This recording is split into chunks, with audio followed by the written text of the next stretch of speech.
Welcome to the Say It Out Loud podcast. I'm your host, Vasavi Kumar. If you're eager to gain clarity, speak with unwavering confidence, and liberate those inner voices, you're in the perfect spot. My mission here is to empower you to break free, find fulfillment, and ignite your passion.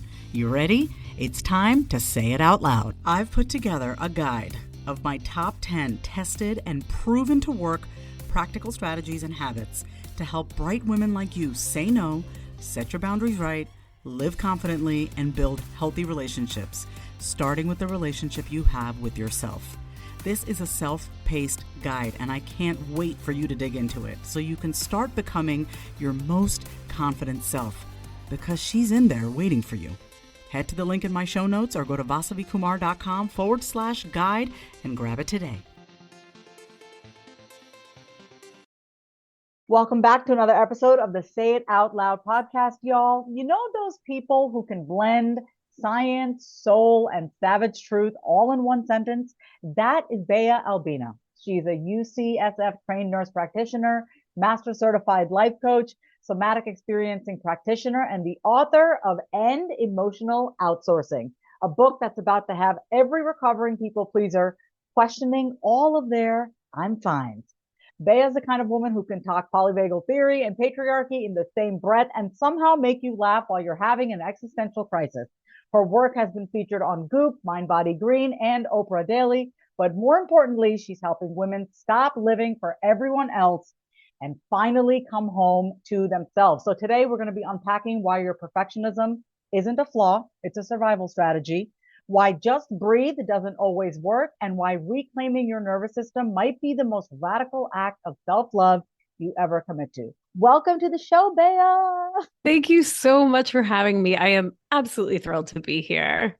I want to get right into it. Okay, so you coined the term emotional outsourcing, and for everyone wondering, what is it and how do we know we're doing it? Yeah, for sure. So emotional outsourcing is my umbrella term for our codependent, perfectionist, and people-pleasing habits. And it's defined as when we chronically and habitually source our sense of the three vital human needs, safety, belonging, and worth, from everyone and everything outside of ourselves instead of from within at a great cost to self. You are preaching to my 31, 32-year-old self. I'm 43 now. Thank God that period of my life is OVER. Mm-hmm. You're like, I literally felt this in my body as you were saying that. I'm like, oh, I felt the angst. I remember how that felt. I remember outsourcing, and I want to get more into like where we outsource and how we outsource. But I remember that. And I remember what it felt like in my body. So this conversation is going to be healing for so many people. Right on. You've said emotional outsourcing isn't a personality flaw. It's a survival strategy. And that is such a reframe. Can you break down what that means for the woman who's been hustling for her worth? Yeah, for sure. So codependent habits is managing other people to attempt to feel safe. Mm-hmm. People-pleasing habits are keeping others comfortable to avoid rejection. Mm-hmm. Perfectionist habits is controlling yourself to attempt to earn love.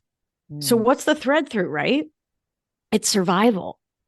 Because when we're little kids, as humans, we are profoundly dependent, right? Like what 6-year-old knows how to use a credit card or get food, or like, where does food even come from? Yeah. Right? Like I can't drive a car so goodly, right? Yeah. We need to survive in the environments we're in. And survival for human mammals doesn't just mean a roof over your head. It means attunement, right? It means that spirit level connection with a grown-up who you trust will have your back when the lions come, because that's what humans are wired for, to like, the lions are going to come and eat the whole village, right? Yeah. And so these are brilliant ways we learn to secure safety, belonging, and worth from outside of ourselves when that felt like the only option, meaning we weren't accepted in our authenticity. We were too loud or too quiet, too fat or too thin, too big, not big enough. Right? There was something about us that didn't fully fit in, or the family system was taxed, right? So emotional immaturity, emotional outsourcing, 1,000,001 concerns that are due to, in large part, growing up in legacies of emotional outsourcing, but also let's throw patriarchy, white settler colonialism, and late stage capitalism right under the bus, like pretty quick, right? Yeah. Because if your parents are struggling to survive and get by and meet up to either like literally survive in these structures or meet the wild expectations that have been placed on all of us, where is there time to attend to little you, especially in the 70s, 80s, and 90s, right? Yeah. You know what I'm And thinking so, about? Oh, sorry. Go ahead. Go ahead. no, please, I can just ramble and ramble. So No, cut me no, off, no. You're great. It just made me think about please. in my 20s, I was getting my first master's at Hofstra University on Long Island, where I'm from. And I got my master's in special ed, and I worked in Queens, and I worked with children who were diagnosed with ODD, oppositional defiant disorder, behavioral disorders. And I loved working with these kids. And I remember how misunderstood they were, And I just, at that age, I was only 23, I think, at the time, 23 Yeah. or 24. And I was just like, I'd be misbehaved too if my parents didn't have money, if I only had one parent, if they were working multiple jobs, if no one was sitting there to spend time with me, read to me, cuddle with me, I'd be acting out too. So like Right. everything you just shared just, really just kind of hit home. And I was thinking like, there's a reason why we do this. It's not just, yeah. Yeah, and it's friggin' brilliant. So whether it's those kids on Strong Island or it's the kids who are growing up in the like waspy repression. Mm-hmm. We're fine. Everything's fine. I'm fine. It's fine. Or like non-waspy repression, right?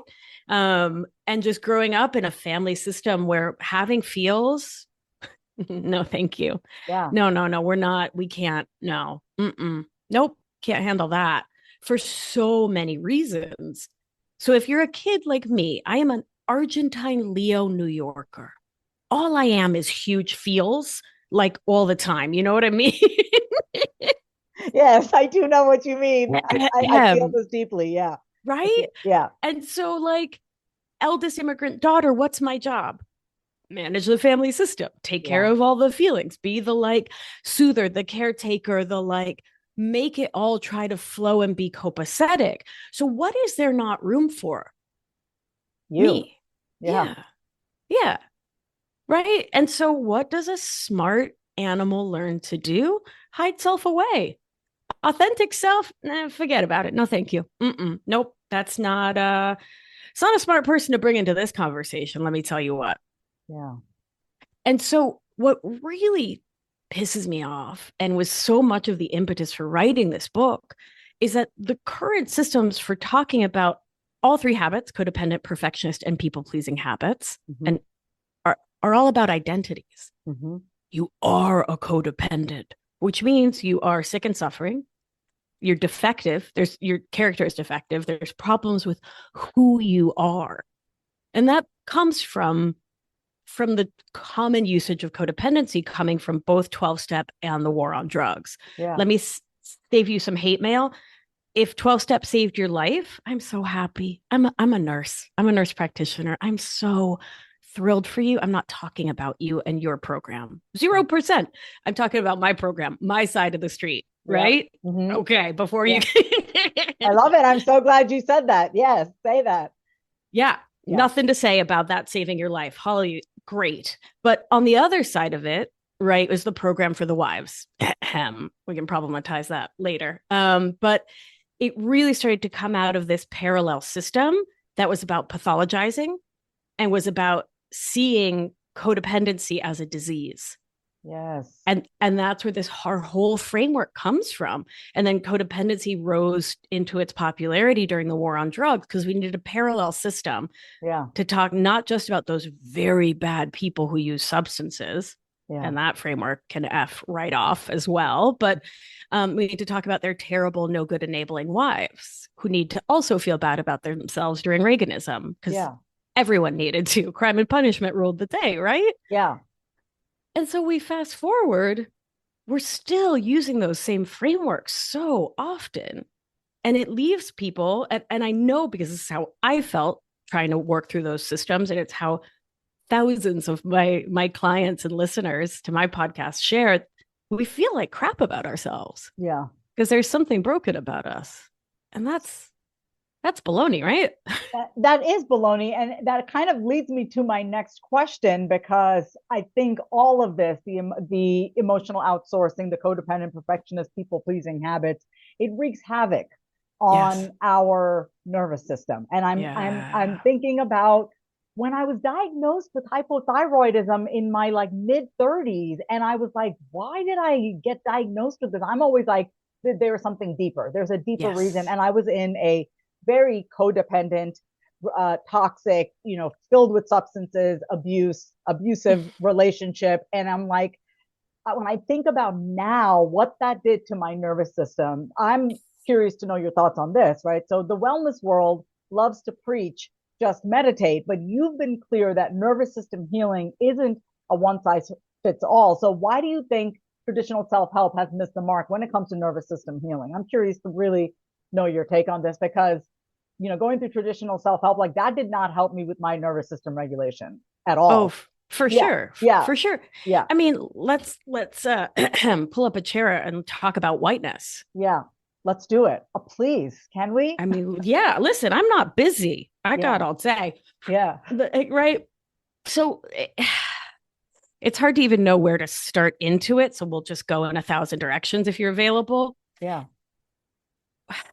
So the white wellness industrial complex has taken a concept of self-care, right, which Audre Lorde talked about as a radical act that supports us so we can continue to fight for equity and equality, and has commodified it, has made it another bastion of capitalism, has made it more cositas to buy. Yeah. From the framework, not you are born perfect and amazing and deserve rest and care, and rest is a holy and radical act. But no. You need to buy stuff. Why? Because you're wrong and you're bad and you're broken. There's something wrong about you, right? There's something inherently missing, which is the trope of so much of whiteness, right? Because it is extractive at its very base. It is a colonial force that takes systems of wellness and systems of care that are intergenerational, that are ancestral, that are community based, and puts them in the individualized silo. That is what holds up whiteness as a trope. And if you're listening and you're like, I'm white and I'm not bad, correct. Yeah. I'm not talking about you, my love. I'm a white Latina, right? And we need to look at whiteness as a trope, as an institution, as a system that oppresses just about all of us. I'm going to leave the 1% out of this, right? But it keeps us all held into a system that controls how we think, how we feel, how we relate to self, and how we relate to each other. Yeah. Right. And so that's why I talk about emotional outsourcing as part and parcel of those systems. And if we're not looking at it as the direct effect of those systems, we're missing a huge part of the whole conversation. Yeah. I mean, again, when we go back to the 12 steps, and let me give them a break. They're writing in like 20s, 30s, 40s. So much of that was written a very long time ago, but it is devoid of social context. You're just like this effed up, defective person all on your own, right? Enabling the alcoholic. As someone who has been both in a 12-step program and in CODA, in Codependence Anonymous, I felt, I mean, I can't even believe I'm saying this out loud, but shit, I might as well. It's my podcast. I felt so defective in both programs. I felt like something was inherently fucked with me. Yes. Like I was just fucked for life. Yep. Yeah. Perma-effed. It's taken me a very long time to unlearn a lot of the programming. Yeah. And it really, okay, so we're talking about the nervous system and wellness. Yeah. And so we're talking about this whole trope of you yourself on this little island doing your face things in a Epsom salt bath, doing your red light and all your expensive wellness stuff. Don't even get me started about how expensive it is. Doing plant medicine. If you're not watching the video, that's very much in air quotes. Nobody does a plant medicine. Right. We relate to them, but that's exactly it. You go do ayahuasca, you do mushrooms, because you have that power over framework instead of relational with, which is indigeneity. Right? Indigeneity is with. Yes. Right? Not over. Power. So power, it's all about power. So let us circle back to the nervous system. When you're in this individual silo, okay, let's actually circle back to my childhood, right? And I'm talking about how when you feel like you have to be in charge of everyone and manage everyone and do all the everything, you're not in your body. You're not in the community. You're managing the community.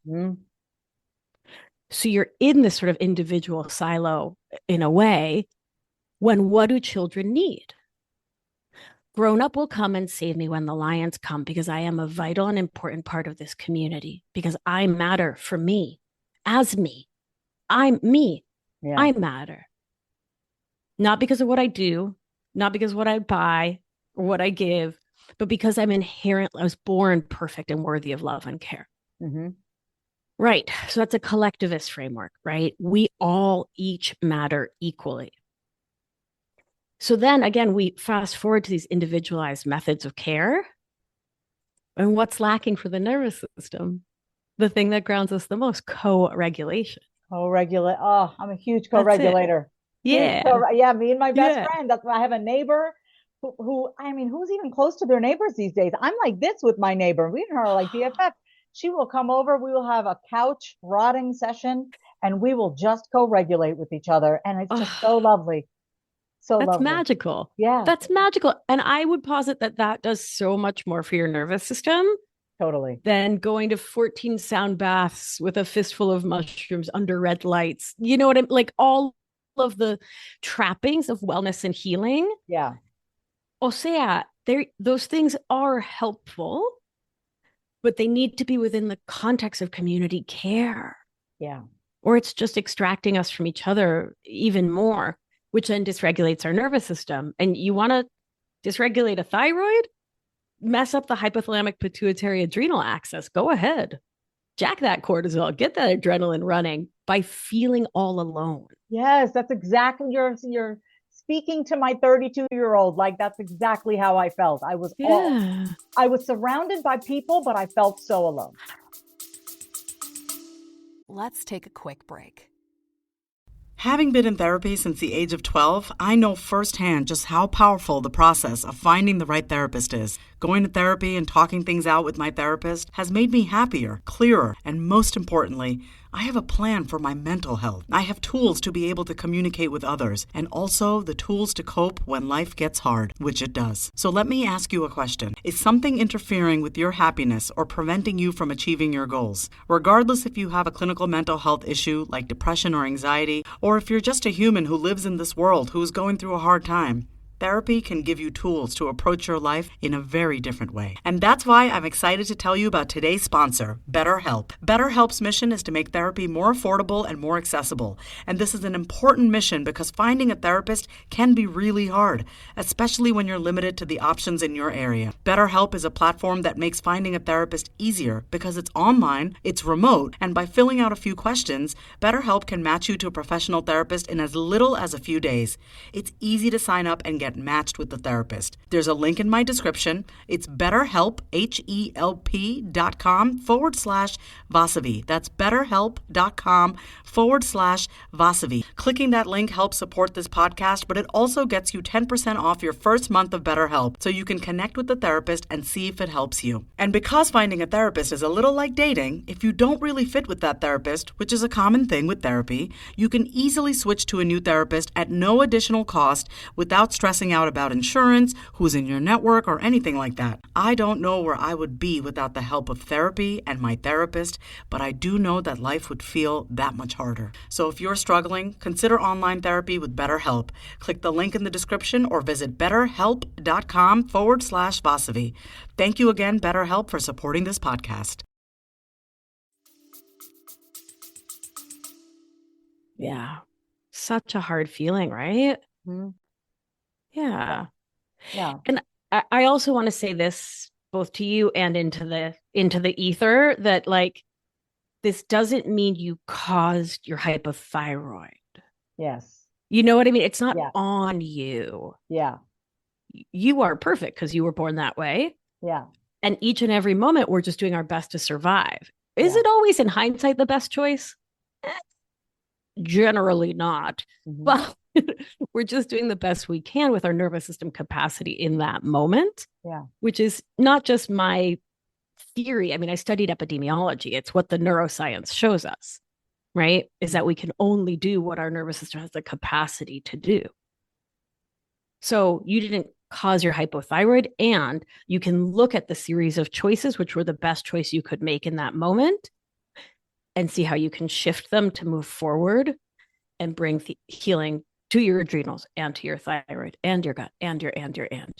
Well, I'm happy to say my thyroid levels are looking great. Awesome. Yes, she's on levothyroxine, a little small dosage, but Love it. all my levels are great. Like, yay science, and yay just like natural healing, energetics, like just a lot of nervous system healing. Like, yeah, my thyroid levels are doing great. So I'm so glad. Thank you. Yeah. Well, I mean, with of course, when we talk about nervous system healing, I feel like we should also be talking about boundaries, not the Instagram quote kind, but the body based ones, right? Like, yes. how does the nervous system actually play a role in whether or not we can hold a boundary? This is going to be so good, and I just want to give a little context. I mean, like, I've done a lot of introspection, reflection, and execution and action on some of the ways that I noticed in my life and in my business. It was like where I had leaky boundaries. Yes. And I noticed the minute I was like, no, that's bullshit. I'm not doing that anymore. And I said that out loud, and my body was like, no, we can't set the boundary. And I felt myself contract. But when I said I wanted to hold boundaries, I noticed my body expand, because that's what my body really wants to do. We want to expand. So I'm just really curious to hear how you talk about boundaries in terms of like the body-based model.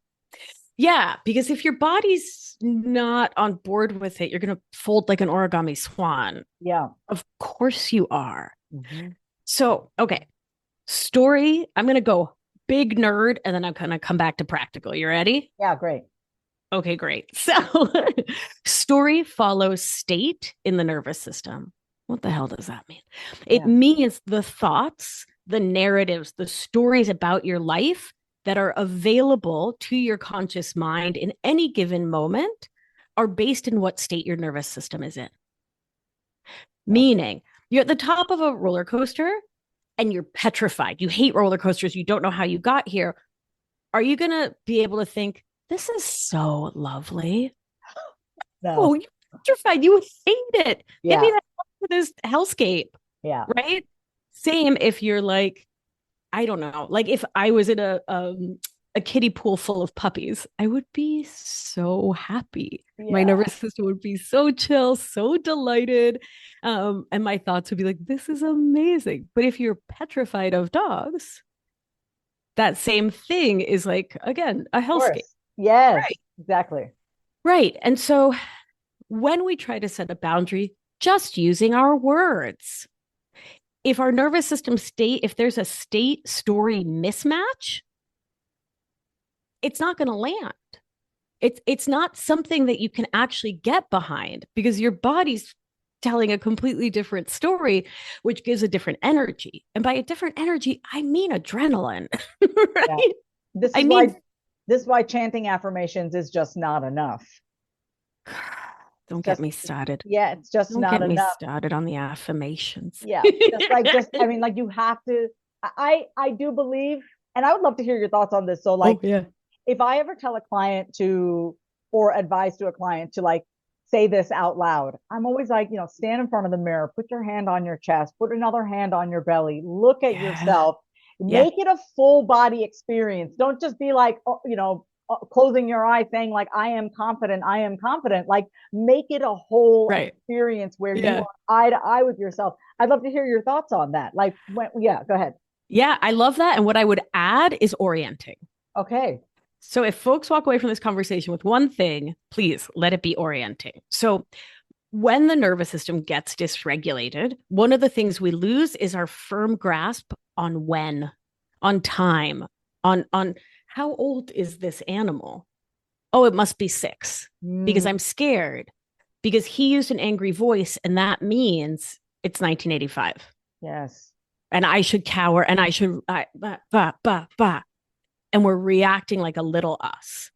Right. And it could be 16, it could be 46, right? If you're 66 and getting activated, right?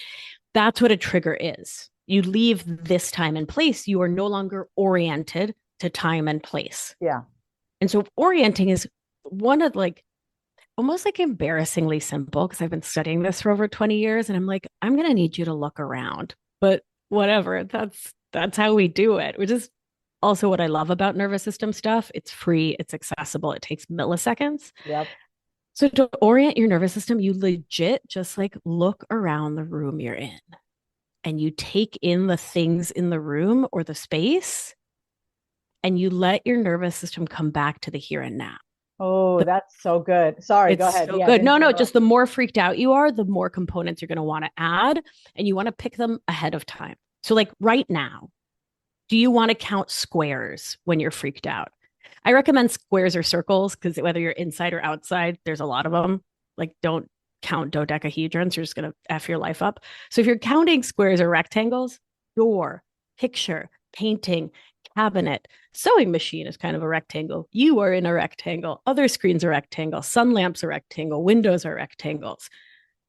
The prefrontal cortex, the executive function, wicked smarty pants part of your brain, likes pattern recognition. Yeah. It's part of how it knows, come back online, darling. Come on. Like, juice it up. Let's go prefrontal. Let's make executive decisions instead of let's make amygdala decisions. Let's make fear center, panic. Oh my God, everything's terrible decisions. So if you want to set a boundary, orient first. If you want to do affirmations, go for it. Yeah. But like you just said, don't do them at the top of the roller coaster when you're screaming for your life or you're full of terrifying puppies, right? Yes. Orient the nervous system. And I'll add in things like, I am safe enough. Yes. I am safe enough. Or I am a grown woman. I am a grown-ass woman. I pay rent on this apartment. This is my house. These are my hands. I'm an adult. I love you. Yeah. I always say aloud to myself, I can handle this. I got this. I'm good. Yeah, that's what I say. I can handle this. I got this. I'm good. And I'll even say my name, and I'll say, Vasavi, you're good. You're doing good. Like, it's okay.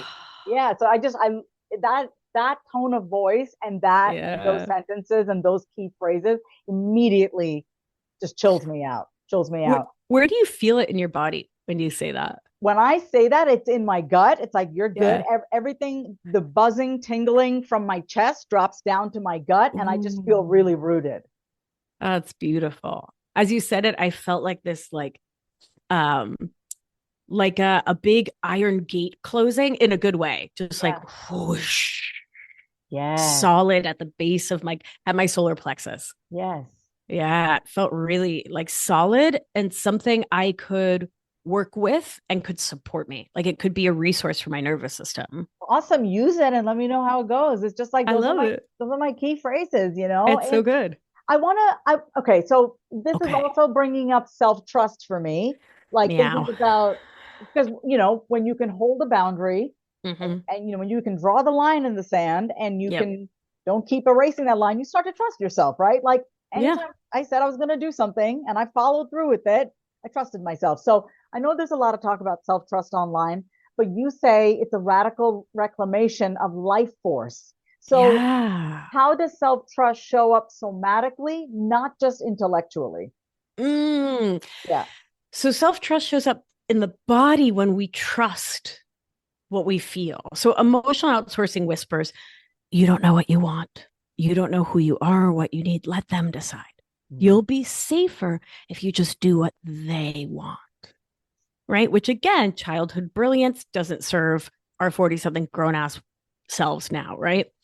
And so what somatic or body-based practices do is they help you to unlearn that once helpful, loving lie by anchoring you in your own truth. And so the more we can tune into the body, we rebuild that broken bridge between sensation and action. Right? Yeah. So the work is really to begin to hear our body and to begin to follow the directions that we're given. Yes. So in emotional outsourcing, we pull away from ourselves and we meld with the people around us. Right? There's a ton of role confusion. It's chapter 2 of my book is all about the different roles we step into, from parentification to stepping into being a martyr, right? All these archetypes of emotional outsourcing where we're not self. And so how do you trust self if you don't know self? Exactly. Right. So before we can shift behavior, we have to actually feel ourselves as a separate person. Yes. And then, right. I mean, that's it, right? I am me. I'm getting excited because, as the daughter of immigrants, first generation, South Asian, we're not allowed to be our own person.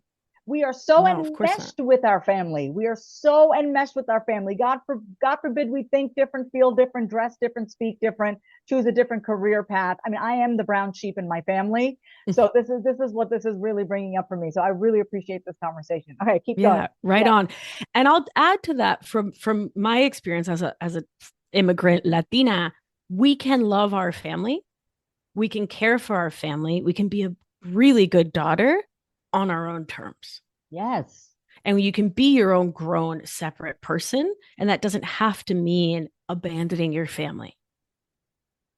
Not at all. People really need to hear that. Can you say a little bit more about that? Because I think that's also why I don't want to assume this, but I know so many of my listeners and members inside the Out Loud School, they have this fear of success.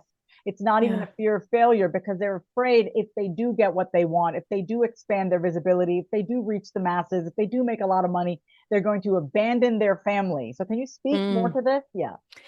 So when you know yourself and you trust yourself, then you can trust your own intentions and goals. Yeah. So if when you know yourself as this separate person and you know what, it also comes down to values. Right. And when you do the work of that can be very confronting work of recognizing what your values are and seeing where am I living in my values and where am I living outside my values. If one of your values is honoring your family, you also get to define that. Yeah. You get to decide what that means for you in your modern life. And it doesn't have to be anyone else's definition. And so if you don't want to get big and abandon your family, you get to do the work to trust yourself that you won't and keep that top of mind because no one can make you turn away from your family. Exactly. Right. And so it again comes back to that very basic self-trust. And I'd love to teach again the like wicked banal sounding way that I love to teach that. Yes, do it. Yeah. So biological impulses. So as mammals, we feel, and I mean, I don't know what reptiles feel, but we sometimes you got to pee. Yes. And Vasavi, how many times today have you put off peeing because you had to finish a spreadsheet or send an email or do a thing? Okay, Béa, I have to be honest with you. I once read that your relationship to your pee and poop is your relationship to your emotions. So when I need to pee, I pee. Oh, good. Oh, I'm so glad. Yeah. So I do with a minute I got a tinkle, I'm in the bathroom. I refuse to be like, oh, I can just tolerate it and I'll hold it. Yeah, exactly. Nope, absolutely not. But I know, but my mom and sister both hold their pee in. Yep. Yeah. So I think we're all trained up, right? To ignore our bodies. Yeah. But it's just such an obvious place of emotional outsourcing where the spreadsheet, the pick up and drop off, like the 1,000 things come before your most basic human need to get rid of detox products. Yes. Right. Yes. Right. And so one of the really powerful ways that we can reclaim self is by going to the bathroom when you need to, eating when you need to, resting when you need to. That's a hard one. That's a challenging one. Oh yeah, totally. Especially I have found in immigrant Well, family. yeah, I mean, because we came here and we came with nothing. You know, Mhm. my parents came with suitcases and two little girls under their arms and Yeah. got to work, you know, Yeah. like we all do, right? They Yeah. had educational privilege and whiteness, but they got to work, right? Yeah. It's still that ethos is that work ethic is very written into us.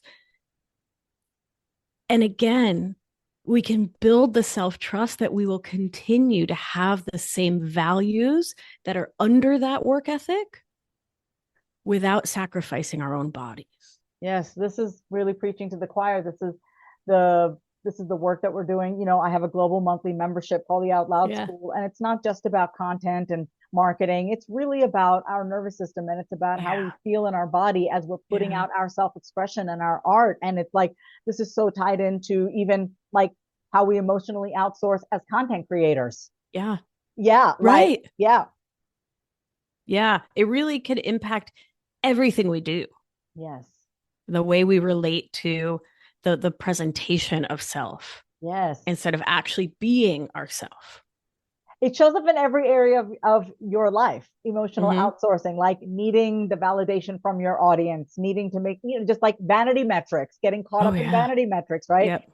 So I love that we're having this conversation. And I want to ask you one final question for the person listening who is tired and exhausted and who's tried everything. What is the first thing they can do today to start coming home to themselves? Yeah. Set an alarm for 3 times a day. Mm-hmm. Pause. Take one slow breath, because we got to keep this under 20 seconds, right? Mm-hmm. And ask yourself, what am I feeling right now? Meaning, what emotions are present? Now, I'm going to give you 2 more things to do, but I want to say the goal is not to hear an answer. The goal is to ask the question. Because what don't we do?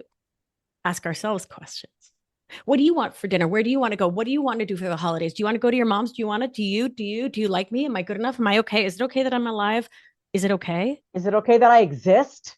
Yeah, no, is it? Are you mad at me? Shit, Vasavi, are you mad at me? I'm so sorry. My What did I do God. wrong? Am I wrong? I'm bad. I'm so sorry. I'm so sorry. I can't. Right. So we need to reverse that at the core by asking ourselves questions. It's pattern interruption, right? We need to interrupt that pattern. What am I feeling right now? And if you hear nothing, feel nothing, know nothing, okay, cool. Who cares? Let it go. It's about the asking. Next, scan your body. Where is there tension? Where is there ease? What sensations are present? And again, when you, for the first couple months of doing this, go, I don't fucking know. I don't know. Cool. Who cares? Move on. If you do hear, well, there's actually tightness in my shoulders, or you feel it, or you just know it, you're going to do one small act of honoring. Keep it tiny. Roll those shoulders out. Stretch. Shake your hands. Put a hand on your chest, or like wiggle in your chair. It doesn't matter. Yeah. You asked, you listened, you did. And in those 10 seconds, started to create a new neural pathway in your brain, which take about 28 days to solidify, by the way. New neural pathway says, I matter to me. I matter to me. And your medial frontal cortex, my favorite part of the brain, starts to believe that you will be kind to yourself in these moments of self-observation. And then memory reconsolidation starts to come in, and you start to actually create new tracks in the brain that say, oh, wait, I matter to me. My preferences matter. Wait, what? The tone in which I speak to myself matters. Exacto. The tone, right? Yeah. This is, by the way, like your book and my book together is like a game changer, because you're literally asking your reader to like talk to your body. Yeah. Like check in with yourself. You know what I mean? Like you exist, you're alive. And in my book, it's about being out loud, like talking to yourself out loud. So I just want to say, Béa, thank you so much for being here. Thank you so much for giving so much of yourself. And I know I said it was last question, but I'm really curious to know, on a personal note, how has doing this work changed how you show up in your relationships, in your business, and in your body?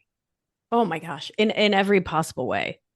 When I first had a private practice in Manhattan back in the day, whether people came and worked with me, if they kept working with me, if they signed up again, like if they continued, created so much of my sense of self. I was so codependent with my business, Oh, with my God, yes. patients, right? Yes. Because the track was I needed them to like me, to feel good about me. It wasn't that obvious. Yeah. But I needed them to be pleased with me. Yeah. Which then leads us to, again, values work. It leads us to act outside of our ethics and our values.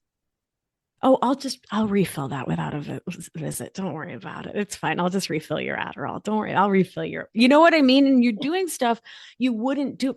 I didn't practice unethically. I'm just saying. You're giving examples. I'm giving examples of what other people might do.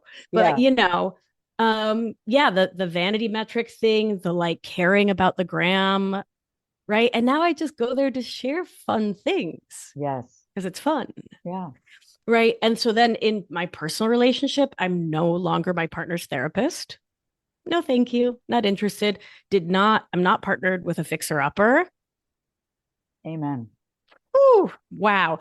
I can set boundaries and limits. One of my best friends was asking me a bunch of questions over text, and I said, Sarah, I can't right now. And this little part of me went, whoa, did you just say that? Yeah. In serio. Just said good for you. Right? And she said, okay, cool. Because who cares? Because we have a bond of love, and I trust me and she trusts me, and we have trust because we co-regulate. Like you and your neighbor on the couch. Yes. Yeah. And you know what the biggest thing is? I'm able to rest now. That's beautiful. That's so beautiful. I love that. I like to rot. Are you a rotter? I rot on the couch. I mean, I've been into it since my book came out. There's been a lot of because it's such a big push, right? Yeah. And you're like, what do I do with myself now? I know that I definitely had that feeling. Probably a year and a half after the book came out, I definitely felt as low. Yeah. Like I just didn't feel like creating anymore. I was just, so I get it. Yeah. But you're in it right now because I'm in it. Right. Yeah. Yeah. 1 minute ago it came out. Yeah. 1 minute ago. It literally came out. So thank you so much, Béa, for sharing so much of your brain with us, your heart with us, and just sharing on a personal note too, how this work has shaped you. And to my audience, if you've ever said yes when you meant no, laughed when you wanted to cry, or felt like peace was something you had to earn, Béa just handed you the manual for coming home to yourself. Her new book, End Emotional Outsourcing, just came out in September. So order it and follow her on Instagram. And I will put her handle in the show notes. And if today hit a little too close to home, good. That is your nervous system asking to be heard. So thank you so much for tuning in. And until next time, don't keep that shit inside, y'all. Say it out loud. If you love today's episode, then say it out loud. Subscribe, leave a review, and come say hi over on Instagram at My Name is Vasavi. Until next time, say it out loud.